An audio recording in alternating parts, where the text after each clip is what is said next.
안녕하십니까. 하나님의 말씀이 나의 하루에 임재하는 시간 하나임입니다. 오늘 하루도 하나님의 말씀을 통해서 우리의 목마름을 채움받는 귀한 시간 되길 기대합니다. 네, 오늘은 히브리서 3장 7절부터 4장 13절까지 말씀입니다. 우리 함께 성경을 펴서 천천히 따라 읽도록 하겠습니다. 그러므로 성령이 이르신 바와 같이 오늘 너희가 그의 음성을 듣거든 광야에서 시험하던 날에 거역하던 것 같이 너희 마음을 완고하게 하지 말라. 거기서 너희 열조가 나를 시험하여 증험하고 40년 동안 나의 행사를 보았느니라. 그러므로 내가 이 세대에게 노하여 이르기를 그들이 항상 마음이 미혹되어 내 길을 알지 못하는도다 하였고, 내가 노하여 맹세한 바와 같이 그들은 내 안식에 들어오지 못하리라 하였다 하였느니라. 형제들아, 너희는 삼가 혹 너희 중에 누가 믿지 아니하는 악한 마음을 품고 살아계신 하나님에게서 떨어질까 조심할 것이요, 오직 오늘이라 일컫는 동안에 매일 피차 권면하여 너희 중에 누구든지 죄의 유혹으로 완고하게 되지 않도록 하라. 우리가 시작할 때에 확신한 것을 끝까지 견고히 잡고 있으면 그리스도와 함께 참여한 자가 되리라. 성경에 일렀으되 오늘 너희가 그의 음성을 듣거든 경노하시게 하던 것 같이 너희 마음을 완고하게 하지 말라 하였으니, 듣고 경노하시게 하던 자가 누구냐? 모세를 따라 애굽에서 나온 모든 사람이 아니냐? 또 하나님이 40년 동안 누구에게 노하셨느냐? 그들의 시체가 광야에 엎드러진 범죄한 자들에게가 아니냐? 또 하나님이 누구에게 맹세하사 그의 안식에 들어오지 못하리라 하셨느냐? 곧 순종하지 아니하던 자들에게가 아니냐? 이로 보건대 그들이 믿지 아니함으로 능히 들어가지 못한 것이라. 그러므로 우리는 두려워할지니 그의 안식에 들어갈 약속이 남아 있을지라도 너희 중에는 혹 이르지 못할 자가 있을까 함이라. 그들과 같이 우리도 복음 전함을 받은 자이나 들은 바 그 말씀이 그들에게 유익하지 못한 것은 듣는 자가 믿음과 결부시키지 아니함이라.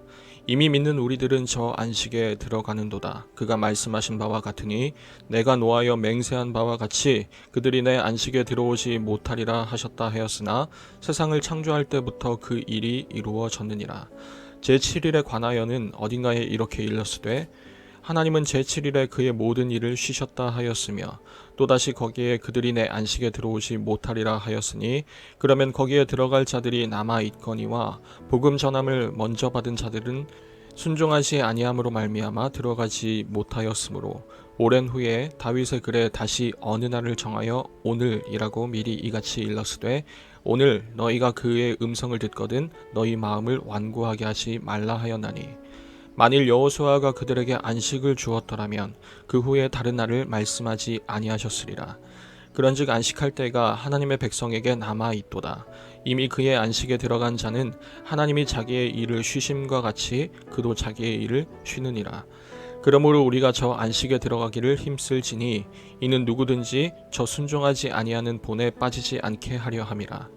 하나님의 말씀은 살아있고 활력이 있어 좌우에 날선 어떤 검보다도 예리하여 혼과 영과 및 관절과 골수를 찔러 쪼개기까지 하며 또 마음의 생각과 뜻을 판단하나니, 지으신 것이 하나도 그 앞에 나타나지 않음이 없고 우리의 결산을 받으실 이의 눈앞에 만물이 벌거벗은 것 같이 드러나느니라. 여러분, 우리가 지난주 3장 초반부의 내용을 함께 보았는데요. 거기서 우리는 지금 유대인 신자들이 되돌아가려고 하는 이 유대교의 핵심이었던 모세가 언급되고, 그 모세보다 비교할 수 없이 뛰어난 예수님에 대해서 설명하는 그런 내용을 살펴보았었죠. 이어지는 오늘 본문 역시도 모세 시대 때 일어났던 그 옛적 일을 언급하면서 계속해서 흔들리는 이 유대인 신자들에게 히브리서가 강력하게 호소하는 어떤 내용을 살펴볼 수 있는데요. 과연 그 내용이 어떤 내용인지 우리 함께 묵상해보고 또 오늘 우리에게 어떤 메시지로 다가오는지도 한번 생각해 볼 수 있었으면 좋겠습니다. 오늘 히브리서 3장은 구약의 시편 95편을 곳곳에 인용하는데요. 이 시편 95편의 내용을 제가 아주 짧게 요약하면 다음과 같습니다. 우리는 모두 하나님께 감사해야 합니다. 그 이유는 여호와 하나님께서 크신 하나님이시기 때문이고 모든 신들보다 크신 왕이시기 때문입니다. 그는 우리의 하나님이시고 우리는 그가 기르시는 백성이며 그의 손이 돌보시는 양이기 때문에 우리는 늘 하나님을 저버려서는 안 됩니다. 우리 하나님은 그런 놀라우신 분이시기 때문에 우리는 옛적 모세 시대 때 그 이스라엘 백성들이 잘못했던 것처럼 마음을 완악하게 해서 하나님으로부터 등 돌려서는 안 됩니다. 하나님께 늘 원망불평하고 하나님을 시험했던 그들에게 하나님은 결코 그들이 자신의 안식에 들어오지 못할 것이라 말씀하셨던 것을 우리는 잊어서는 안 됩니다 라고 요약할 수 있는 거죠. 오늘 히브리서는 그 시편 95편을 성령님께서 지금 갈대처럼 흔들리는 유대인들에게 말씀하신다고 선언하면서 인용하는데요. 그러다 보니까 지금 유대인 신자들 입장에서는 당시 모세 시대에 이 광야에서 하나님을 믿지 않았던 그 이스라엘 백성들과 지금 자신들의 모습이 완전히 동일선상에 놓여지게 된 겁니다.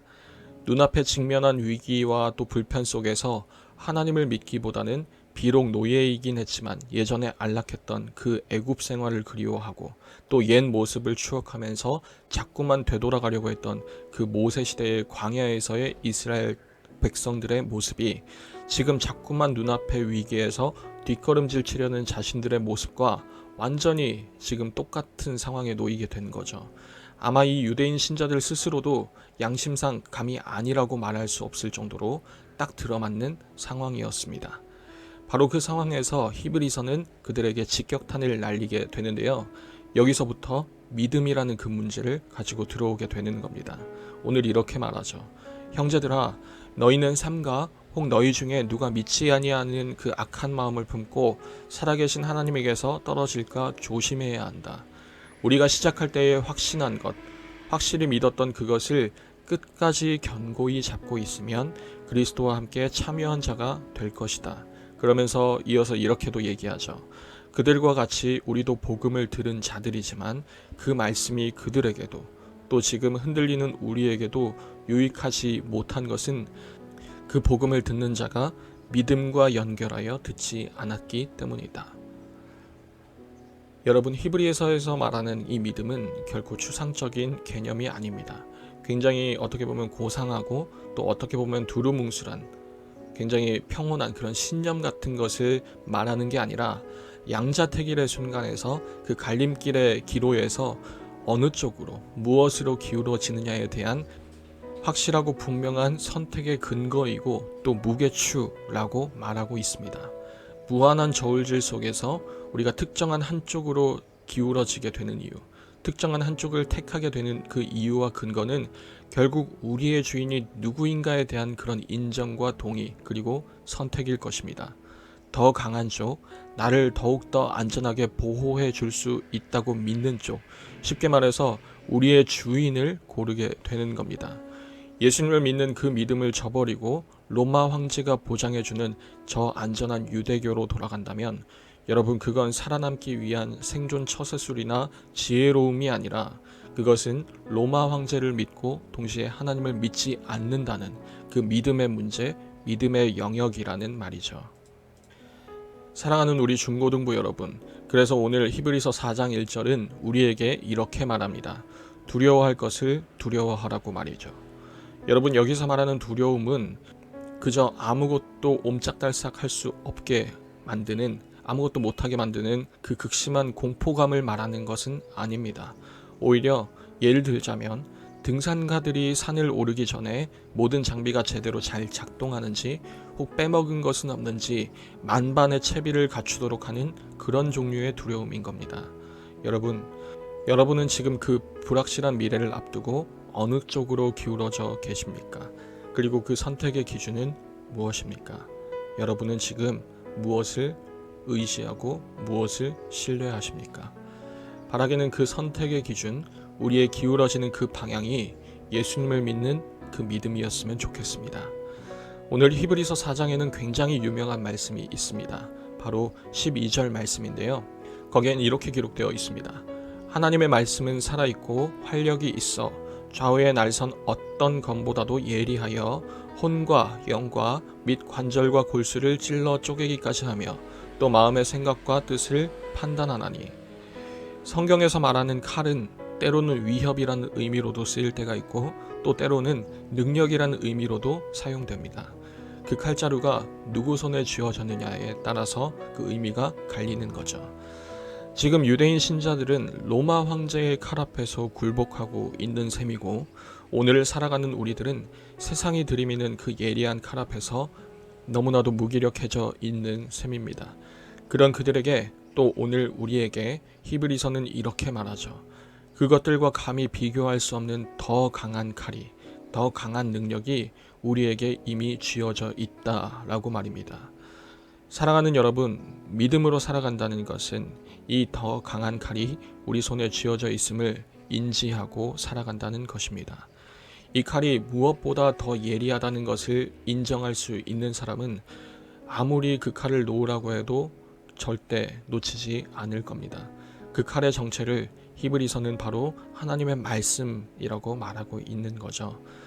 오늘을 살아가는 여러분은 하나님의 말씀이 가진 그 날카로움과 예리함, 그 능력과 강함을 알아차리며 살아가고 계십니까? 아니면 세상이 계속해서 우리를 속이는 것처럼 너희가 가진 그 칼은 우리에 비하면 아무 보잘것없다, 너무나도 무디다 라는 그런 말에 넘어간 채로 살아가고 계십니까? 바라기는 우리 중고등부가 더 강한 것이 무엇인지 분별할 줄 아는 그런 중고등부가 되었으면 좋겠습니다. 오늘을 살아가는 우리에게 히브리서는 오늘이라는 그 두 글자를 써가면서 이렇게 말합니다. 오늘 너희가 그의 음성을 듣거든 너희 마음을 완고하게 하지 말라. 오직 오늘이라고 일컫는 동안에 매일 피차 권면하여 너희 중에 누구든지 죄의 유혹으로 완고하게 되지 않도록 하라. 우리가 시작할 때에 확신한 것을 끝까지 잡고 있으면 그리스도와 함께 참여한 자, 하나님과 함께 영원히 안식할 자가 되리라. 아멘. 매일 저녁 9시 하나님의 말씀이 나의 하루에 임재하는 시간, 오늘은 이것으로 마치도록 하겠습니다. 모두들 평안한 밤 되시기 바랍니다.